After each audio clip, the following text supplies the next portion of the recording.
Many educational models have been idealized and implemented throughout humanity's history, each of them with different objectives, purposes, skills, and philosophies. From Sparta's model in educating the greatest warriors in Mesopotamia, to Montessori's model in educating children independent of their age or capacity, but rather an observation of their interests and skills. Thus, it is now our time to come forth with a proposal of our own. This, after weighing in historical models and thoughts from diverse thinkers. Having said this, our proposal with the School of the Future is the following.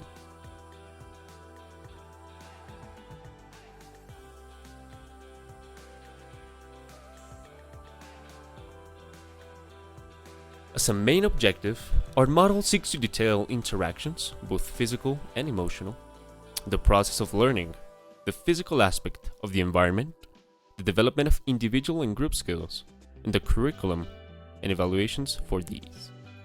The main goal is for the children to develop a balanced set of social, physical, and scientific skills. Our philosophy is, therefore, balance.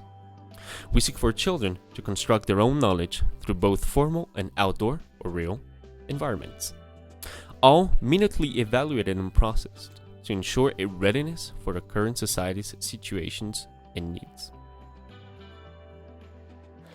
A fundamental aspect that must be determined for any model of education is the environment where students will learn and develop their abilities. In this model, a mixture of two types of environments will be carried out: the classroom environment and the real one. The classrooms should be independent glass cubicles in green areas surrounded by nature and full of interactive and didactic tools.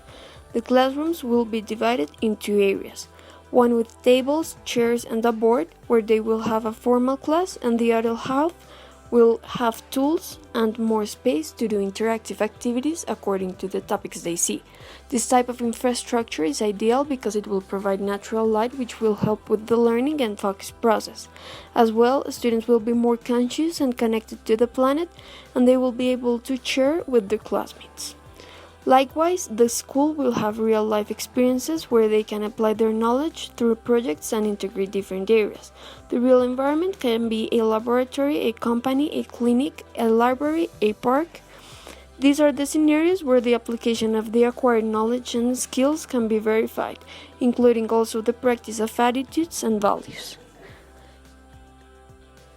In the new method of education, the role of the teacher is like the Montessori method, since the teacher gives his role to the student, who assumes the fundamental role in his own training process.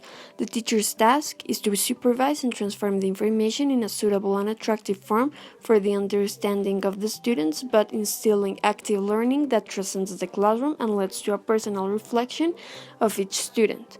In addition, teachers must ensure respect and compliance of the values of the students, as well as motivate, support, and listen to them, not just teach academic subjects. On the other hand, the students' role is to participate and construct their own knowledge inside and outside of the classrooms. Also, they should be able to work with others and listen to different ideas to advance. The building of our model of education has three axes, which are strongly influenced by the educational authors and philosophers María Montessori, John Dewey, and Paulo Freire. The first axis is interaction, understood as the developing capacity of the student to evolve while being conscious of his context and relating with it. The interaction with peers, teachers, and the world children live in allows them to develop critical thinking skills that leads to an easier development of concept connections. This freedom to explore the world under their own perspective allows them to enhance spontaneity and creativity, and it establishes self-discipline and independence and a sense of love for learning.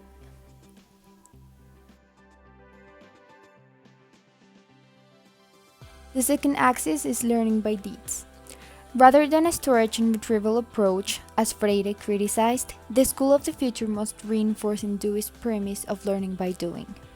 The accessibility of advanced technological instruments will provide a tool for the creation of models which resemble real situations that are difficult to observe in a classroom. This is going to allow students to simultaneously gather information through their senses and experience and apply their knowledge in real-life problem solving. However, the focus of active and experimental learning is not only influenced by technology. Environmental issues will demonstrate the importance of human connection with nature. Students will be encouraged to take Mother Nature as a mentor.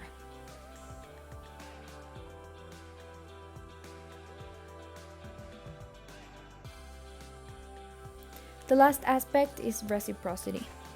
As important as the developing of individual skills and independence is, it is important education emphasizes in collaborative learning.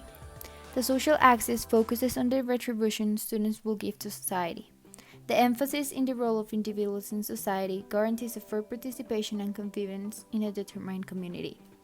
Guided by the teaching of morals and values, students will learn to care for the general good and avoid being driven by personal interests.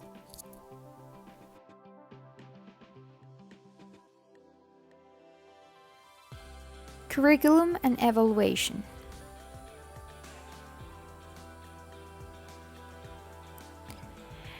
The curriculum. The methods grouping system is based on María Montessori's approach where children are not assembled by age. The School of the Future has an open curriculum which creates groups depending on the levels of knowledge and difficulty of the classes. This means students have the opportunity to choose how much they want to dip in a respective area based on their interests. The academic areas included are related to arts, history, sciences, mathematics, and philosophy, with respective courses regarding each area. Each student must see subjects from all areas and take an in-depth course in at least 3 of them. Evaluation. More than a method of imparting knowledge, the education of the future must propose questions in order to enhance students of using their abilities so they can reach answers.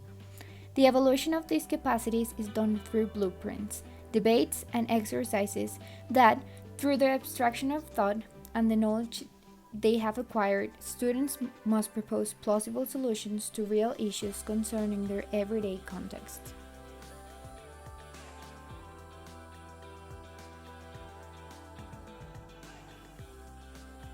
Now, having spoken about the different roles that both student and teacher have, and detailed the School of the Future structure by establishing a straight educational course with diverse values and skills woven into it, it's time to look ahead into the expectations for the school. Our philosophy of balance will allow the individual of the future to be ready for most expected situations that arise in life, being that the necessary social skills to obtain a job interview, or the intellectual capacity to excel in a professional field. We can but hope for this, but we firmly believe in it.